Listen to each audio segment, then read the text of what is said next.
ಭಗೀರಥ ಮುನಿ ಯಾವ ರೀತಿ ಪ್ರಾರ್ಥನೆಯನ್ನು ಮಾಡಿ ಶಿವನ ಜಡೆಯನ್ನ ಭೂಮಿಗೆ ಗಂಗೆಯನ್ನ ತಂದು ಹಂಗೆ ಸಿದ್ದರಾಮಯ್ಯನ ನೇತೃತ್ವದ ಸರ್ಕಾರ 10 ವರ್ಷದಿಂದ ಮಾರ್ಚ್ 5ನೇ ತಾರೀಕು 1914ರಂದು ಅಲ್ಲಿ ಚಿಕ್ಕಬಳ್ಳಾಪುರದಲ್ಲಿ ಭೂಮಿ ಪೂಜೆಯನ್ನ ಮಾಡಿ ಇವತ್ತು 10 ವರ್ಷದ ನಂತರ ಈ ಒಂದು ದೊಡ್ಡ ಭಗೀರಥ ಪ್ರಯತ್ನವನ್ನ ಸಾಧನೆ ಮಾಡಿದ್ದೇವೆ.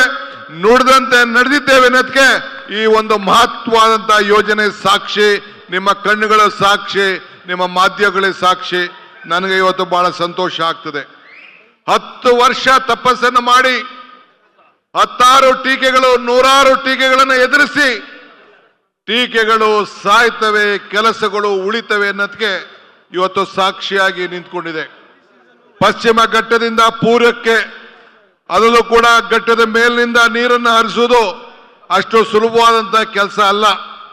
ಆದರೆ ನಮ್ಮ ಗುರಿ, ನಮ್ಮ ಛಲ, ನಮ್ಮ ಸಾಧನೆ ಇವತ್ತು ಸಾಧನೆಯನ್ನು ಮಾಡಿ ಬಹಳ ಸಂತೋಷದಿಂದ ಇವತ್ತು ನಾವು ಈ ಕೆಲಸವನ್ನು ನಾವು ಮಾಡಿದ್ದೇವೆ. ನಾನು ಅನೇಕ ಸಂದರ್ಭದಲ್ಲಿ ಒಂದು ಮಾತು ಹೇಳ್ತಾ ಇರ್ತೇನೆ.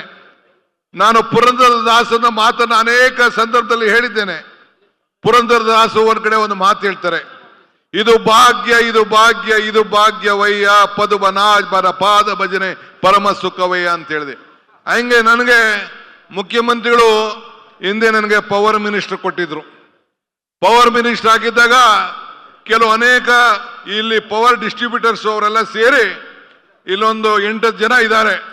ನಮಗೆ ಎತ್ತಿನ ಹೊಳೆಯಿಂದ ನಮಗೆ ಮುಂದಕ್ಕೆ ಬಿಸ್ನೆಸ್ ಲಾಸ್ ಆಗ್ತದೆ ಅಂತೇಳಿ ಇದನ್ನ ತಡಿಬೇಕು ಅಂತೇಳಿ RTIನವ್ರು ಕೆಲವು ಕ್ವಶನ್ ಮಾಡಿಸಿ NGTಗೆ ಮತ್ತು ಕೋರ್ಟ್ಗೆ ಹೋಗಿ ಇದನ್ನ ತಡಿಲಿಕ್ಕೆ ಪ್ರಯತ್ನವನ್ನು ಮಾಡಿದ್ರು. ಆಗ ನಾನು ಹೇಳಿದೆ, ಇದು ನಿಮ್ಮ ವೈಯಕ್ತಿಕವಾದ ವಿಚಾರ ಅಲ್ಲ, ಇಡೀ ರಾಜ್ಯದ ಒಂದು ಸಂಪತ್ತಿದು. ಬಹಳ ದೊಡ್ಡ ತೀರ್ಮಾನವನ್ನ, ಬಲಿಷ್ಠವಾದಂಥ ತೀರ್ಮಾನವನ್ನ ನಮ್ಮ ಸರ್ಕಾರ ಮಾಡಿದೆ. ಆವತ್ತು ನಮ್ಮ ಮುನಿಯಪ್ಪನವರು ಮತ್ತು ನಮ್ಮ ಆವತ್ತಿನ ಕಾಲದಲ್ಲಿ ನಮ್ಮ ವೀರಪ್ಪ ಮೊಯ್ಲಿ MP ಅವರು ಆ ಭಾಗದಲ್ಲಿ ಇದಕ್ಕೆ ಮುಖ್ಯಮಂತ್ರಿಗಳ ಮೇಲೆ ಒತ್ತಡವನ್ನು ತಂದು ಇದು ಆಗಲೇಬೇಕು ಅಂತೇಳಿ ದೊಡ್ಡ ಹೋರಾಟವನ್ನು ಮಾಡಿದ್ರು. ಇದನ್ನು ನಾವು ಯಾವ ಕೂಡ ನಿಲ್ಲಿಸಲಿಕ್ಕೆ ಸಾಧ್ಯ ಇಲ್ಲ ಅಂತೇಳಿ ಆವತ್ತು ನಾನು NGT ಅವರು NGT ಅವರು ನಾನು ಅವ್ರಿಗೆ ಅಭಿನಂದಿಸಬೇಕು. ಅವರು ಕೂಡ NGT ಅವರು 5/10/2017 ಆ ಅಪ್ಲಿಕೇಶನ್ ಎಲ್ಲ ಕೂಡ ವಜಾವನ್ನ ಮಾಡಿದ್ರು.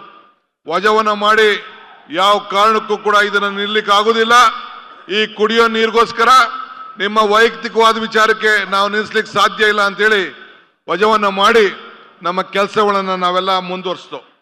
ಇದು ಒಂದು ದೊಡ್ಡ ಭಗೀರಥ ಪ್ರಯತ್ನ ಅಂತ ಹೇಳಿದ್ದೇನೆ.